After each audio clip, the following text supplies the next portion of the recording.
Hi there, Harry from Which here. Our research has found that millions of families are skipping meals to survive the cost of living crisis. And our figures show that over 8 in 10 people in the UK are having to make adjustments to save money on food. With the price of essential products soaring, we believe that supermarkets have to step up to the plate to help us all. That's why we've launched the Affordable Food for All campaign, calling on the big supermarkets to take action and make a real difference to communities across the UK. If you agree and would like to join our campaign, then sign our petition at which.co.uk/affordable-food and use the hashtag AffordableFoodForAll on social media. Thank you.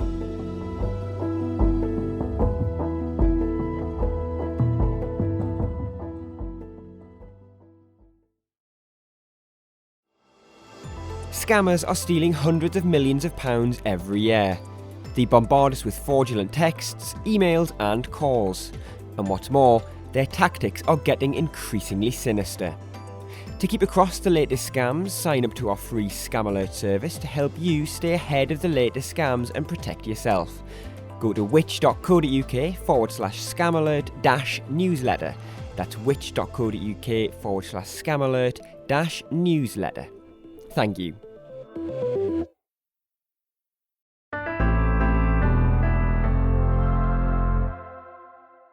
Hello and welcome to the Which Shorts podcast. I'm Rob Lilly.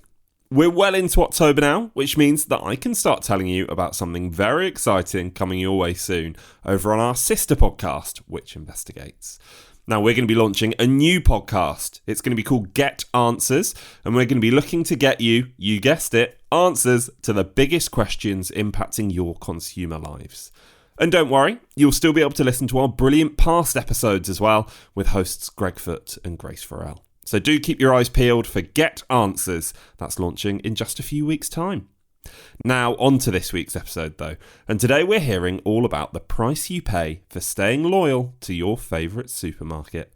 Now, this one is a real eye-opener, so do keep listening for this episode, with the piece originally written by Ellie Simmons and read by Grace Farrell.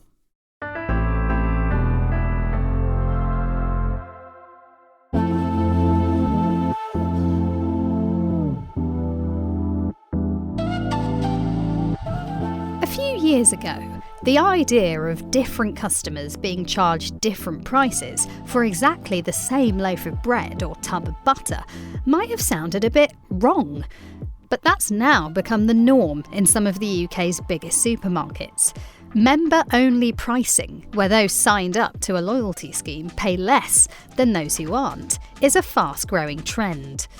Launched 4 years ago, Tesco's club card prices, of which there are now over 8,000, are probably the best known example, and are now the only promotion the supermarket giant actually offers.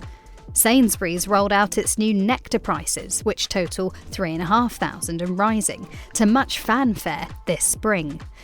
Boots, Co-op, Marks & Spencer, Morrison's and Superdrug have also recently launched similar schemes.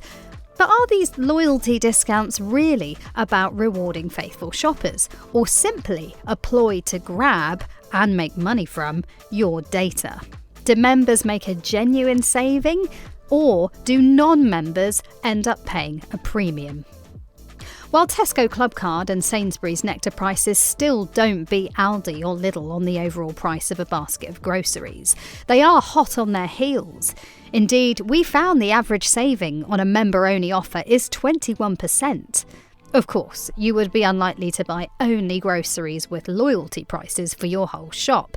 When we looked at a basket of popular everyday groceries, we found the overall average saving with a loyalty card was 6.4% at Tesco and 2% at Sainsbury's.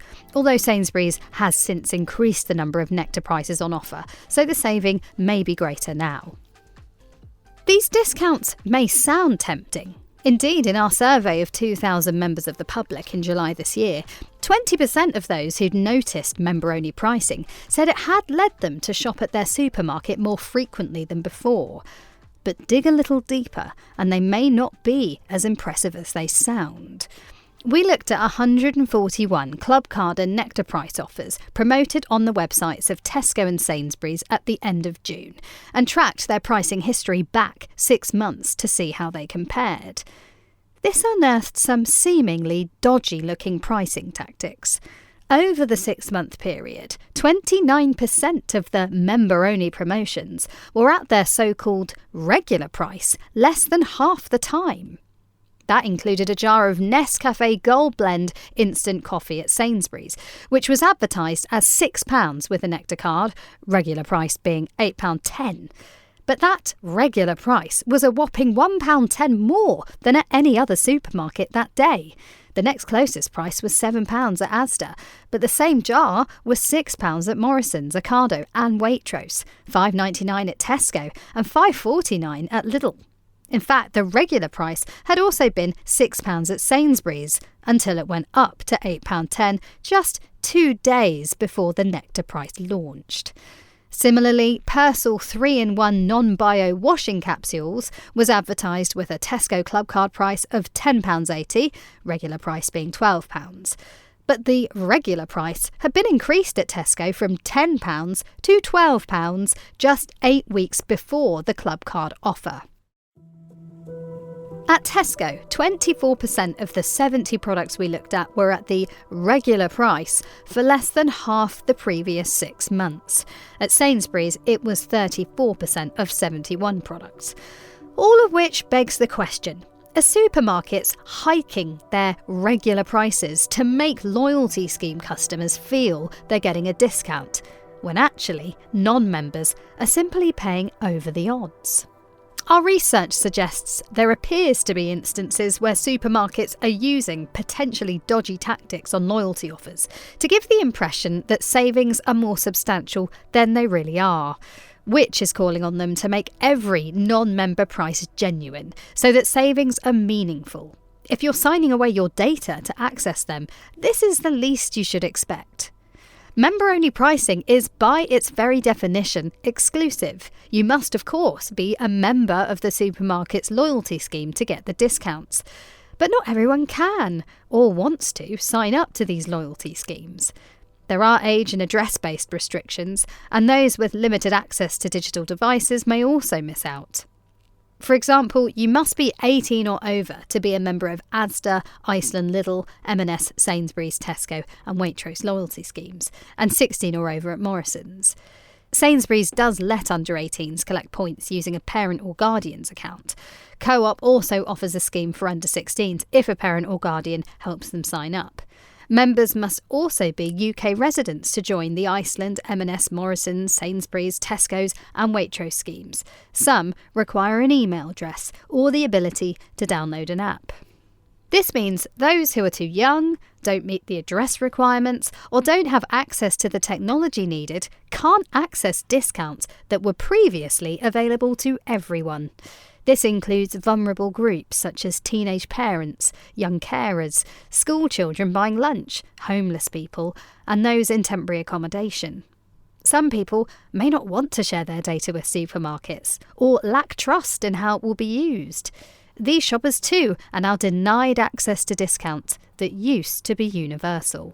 We put our findings to Sainsbury's and Tesco. Sainsbury's said that due to inflation, many products had increased in price over the last 6 months, and Sainsbury's own inflation rate had been behind many of its competitors.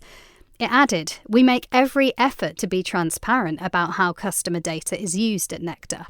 Customers can find more information on this in the privacy policy on our website." Tesco said all its Club Card price promotions followed strict rules, including looking at how they compared against prices at other supermarkets to ensure they represented genuine value and savings. It said these rules had been endorsed by Tesco's Trading Standards Primary Authority. And finally, what about our personal data? While the promotional fluff is all about rewarding loyal customers, behind the scenes, these schemes are big business. The general model, followed by Sainsbury's and Tesco, is to aggregate customers' data and share it with other organisations.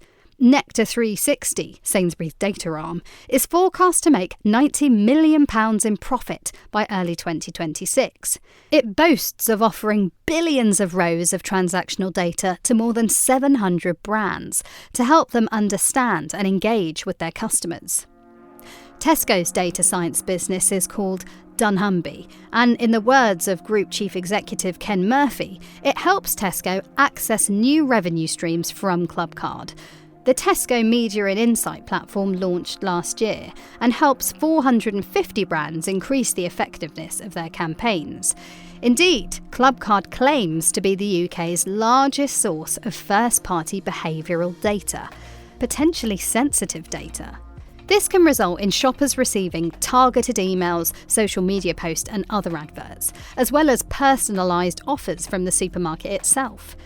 In a leaked transcript of a Nectar event held in 2021 for investors and analysts, executives said that price-sensitive shoppers are offered fewer but deeper discounts, while loyal customers get discounts across a broader range of products, including tempting pricier options. Solent University lecturer and data specialist Garfield Benjamin says, "You wouldn't just hand over your receipt to someone in the street to show them what you've been buying.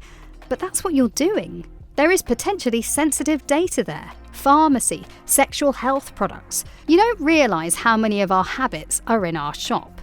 They know where you work, when you go to the office, when your kids are ill." The change towards member-only pricing really means people are likely to feel they have less choice about signing up. In our survey, 25% of respondents said their store's use of data was unclear. Many shoppers love the discounts either way. Indeed, 69% are willing to exchange their data for discounted prices. Others are more wary, with 26% saying they're uncomfortable knowing supermarkets collect detailed data via schemes. One said, "Some of the non-member pricing is so ridiculously high, you're almost forced into taking up membership to get a normal price."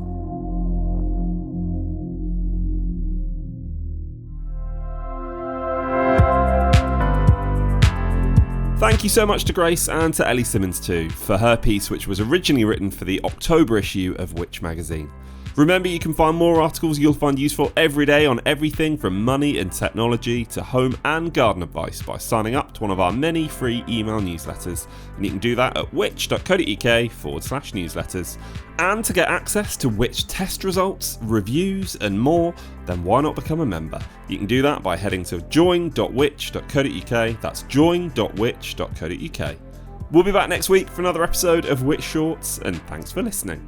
Which Shorts was produced by me, Rob Lilly, while the exec producer was Angus Farker.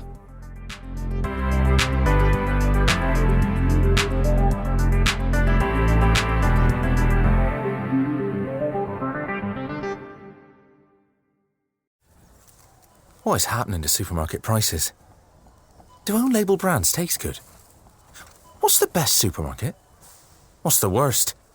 How do I spend less on my weekly shop? Are there ways I can shop smarter? Should I just be growing my own veg? How do I even grow veg? Wine to pair with spag bol?